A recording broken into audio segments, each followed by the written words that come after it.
मेरी स्ट्रेटेजी क्या रहती है कि कैसे मैंने यूपीएससी को क्रैक किया, साथ में मैंने कौन कौन सी गलतियां की और इन गलतियों से मैंने क्या क्या सीख ली। इसके अलावा आप भी ये गलती ना करें, इसके लिए क्या क्या समाधान हो सकते हैं कि मैंने मेंस को कैसे 2 बार क्लियर किया, 2 बार इंटरव्यू तक कैसे पहुंचा मैं, और मैंने रैंक कैसे सिक्योर की। इसमें सिविल्स दिल्ली का क्या योगदान रहा।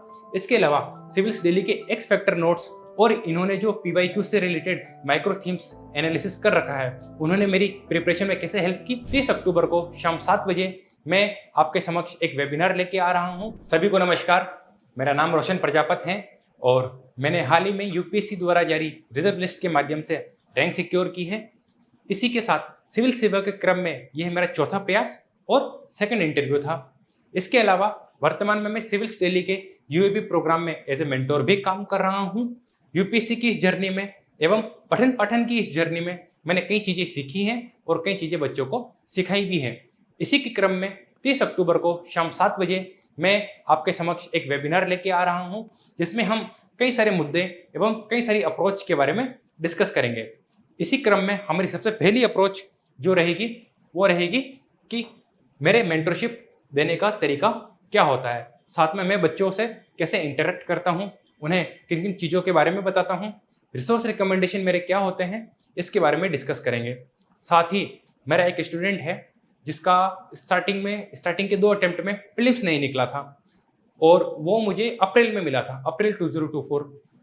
2 महीनों में मैंने उसको अच्छे से गाइड किया, ही क्लियर्ड प्रीलिम्स, और फिर बाद में 3 महीनों तक मैंने उससे मेंस के रिगार्डिंग गाइड किया और अभी वो इस कंडीशन में है कि वो श्योर है कि वो मेंस को क्लियर कर लेगा, साथ ही इंटरव्यू के लिए अपीयर होगा। लेट्स सी क्या होता है। और साथ ही इसके अलावा मेरी स्ट्रेटेजी क्या रहती है कि कैसे मैंने यूपीएससी को क्रैक किया, साथ में मैंने कौन कौन सी गलतियां की और इन गलतियों से मैंने क्या क्या सीख ली। इसके अलावा आप भी ये गलती ना करें, इसके लिए क्या क्या समाधान हो सकते हैं, इन बारे में डिस्कस करेंगे। इसी के साथ मैंने अपनी इस प्रोसेस में किन किन चीज़ों को फॉलो किया, किन किन चीज़ों को फॉलो नहीं किया, इसके बारे में भी चर्चा करेंगे। तीसरा जो हमारा पॉइंट होगा वो होगा कि यूपीएससी, जो भी एस्पिरेंट यूपीएससी एग्जामिनेशन 2025 में या 2026 या ऑनवर्ड्स जो भी देना चाहते हैं, उनके लिए कौन कौन सी स्ट्रेटेजी बेस्ट हो सकती है, साथ ही उनको किन किन बातों का ध्यान रखना है। क्योंकि अभी का पेपर जो है काफ़ी टेक्निकल आता है, साथ में मल्टी डायमेंशनल अप्रोच आपसे मांगता है। यूपीएससी जो है 10 साल पुराना नहीं रहा कि जो 10 साल पहले अप्रोच लगती थी वो अब भी लग जाए। ऐसी कौन कौन सी अप्रोचेस हैं जिसमें आपको रिफॉर्म करना है ना। आंसर राइटिंग में क्या क्या रिफॉर्म किए जा सकते हैं, आंसर राइटिंग को लिखने का फॉर्मेट क्या होना चाहिए।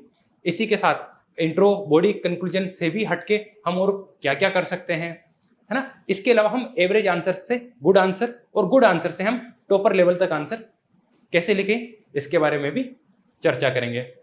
इसके अलावा जो यूपीएससी आपसे क्या क्या डिमांड करती है, क्योंकि अब पेपर वो नहीं रहा कि आप सुपरफिशियल आंसर लिख के बच जाओगे।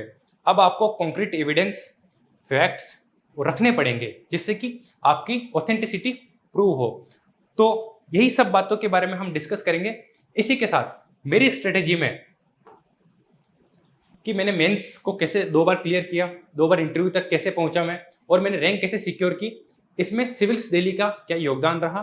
इसके अलावा सिविल्स दिल्ली के एक्स फैक्टर नोट्स और इन्होंने जो पीवाईक्यू से रिलेटेड माइक्रो थीम्स एनालिसिस कर रखा है, उन्होंने मेरी प्रिपरेशन में कैसे हेल्प की, इसके बारे में भी डिस्कस करेंगे। ठीक है, तो मिलते हैं 30 अक्टूबर को शाम 7 बजे।